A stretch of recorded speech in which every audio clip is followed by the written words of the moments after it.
अभी हम एक ऐसे इशू की बात करेंगे जो हम सबको मुतासर कर रहा है। पर्टिकुलरली अगर आपके घर में छोटे बच्चे हैं, छोटे बच्चे नहीं भी हैं, तो अपने आप को आप देख लीजिए। आपको कभी महसूस होता है कि आप ये जो गैजेट हमारे हाथ में है, जो मोबाइल फ़ोन्स हैं, इस पर सोशल मीडिया ऐप्स हैं, हम इनके हाथों यरगमाल बने हुए हैं और हमारी ज़हनी हालत भी मुतासर हो रही है और हमारे बच्चे तो बिल्कुल ही किसी और टैंजेंट पे पहले चले गए एडल्ट्स की हैं। बात कर लेते हैं। हम रियलाइज़ नहीं कर रहे हैं, हमें ना बड़ी ऑब्वियस इतनी ज़रूरत की चीज़ें हैं। हमारा काम इसके अंदर है, हमारी एंटरटेनमेंट इसके अंदर है, हमारी communication, keeping in touch with our family friends, everything is in our hands, in our phone. तो लिहाजा हम उसके पॉजिटिव्स देखते हैं और हम उसके अंदर घुस जाते हैं। बट जो इसके नेगेटिव्स हैं, इस पर डिपेंडेंसी जो है, इसकी जो एडिक्शन है, वो शायद हमें उस तरह नज़र नहीं आ रही, लेकिन उसके जो बहुत बुरे असरात पड़ रहे हैं ना, वो यंगस्टर्स पे, अच्छा, एक केस चल बच्चों पे पड़ रहा रहे है हैं कैलिफोर्निया में, लेकिन इसका जो फैसला आएगा वो हम सब के लिए आम होगा। 2 दिन पहले अमेरिका की 29 रियासतों की जानिब से सोशल मीडिया का मकबूल तरीन प्लेटफॉर्म फेसबुक और इंस्टाग्राम, जिसकी मदर कंपनी है मेटा,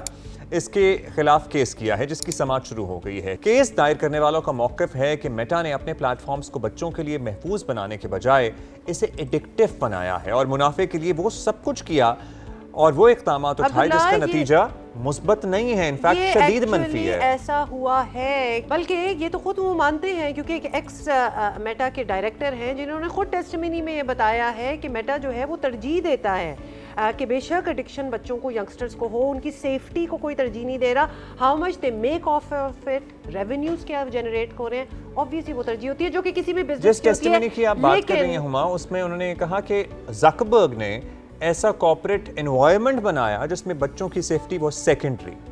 देखिए, जब बिजनेस स्टार्ट हो रहा होता है ना, तो ज़रूरी नहीं है हर बिजनेस हर बच्चे को ये इफेक्ट करेगा, लेकिन ये ऐसी चीज़ है जो बच्चों को, यंगस्टर्स को इफेक्ट करती है, लेकिन उन्होंने सिर्फ उसको एज अ बिजनेस ही देखा है। तो लिहाजा we need to be successful, we need to make more money. अब 2-4 बच्चे अगर इसमें आ जाते हैं, या फिर पूरी दुनिया के बच्चे आ जाते हैं और एडिक्शन हो जाती है, हमारी तो चांदी हो रही है। मतलब कहने का है कि ये थॉट प्रोसेस का ये बिजनेस है, तो अब हम ही को खुद कुछ करना होगा। ये ऑर्गेनाइजेशनल कल्चर है जिसकी निशानदही इनके एक्स एम्प्लॉयज अब कर रहे हैं।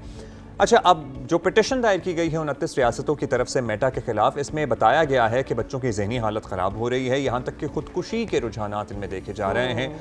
मुकदमे में ये भी इल्ज़ाम है कि मेटा ने 13 साल से कम उम्र के बच्चों का डेटा उनके वालिदैन की इजाज़त के बगैर जमा किया, जिसकी बेसिस पर वो एल्गोरिदम में आप फंस जो जाते हैं ना, इनफाइनाइट स्क्रोलिंग जो होती है, ये इसी डेटा की वजह से हो रही है ना। इस ज़मीन में मेटा से अपने रवैये की तब्दीली का कहा गया है कि इस दरखास्त में मौक़िफ़ अपनाया गया है और हर्जाना आप सुनिए, $1400 अरब का हर्जाना तलब किया गया है। कोई मसला नहीं होगा उनको। न्यू मैक्सिको में उन्होंने कोई $900 मिलियन प्लस ऐसे ही केसेस में दिए हैं, उनको कोई फर्क नहीं पड़ता। They are making so much money कि वो ये इतना भी दें तो आगे चलते रहेंगे, क्योंकि उनको पता है कि दुनिया तो एडिक्टेड है और हर पौध आगे आएगी, वो और मजीद एडिक्ट होगी। 6 से 8 हफ्ते इस मुकदमे की समाअत जारी रहेगी और पूरी दुनिया की नजरें इस अहम फैसले पे।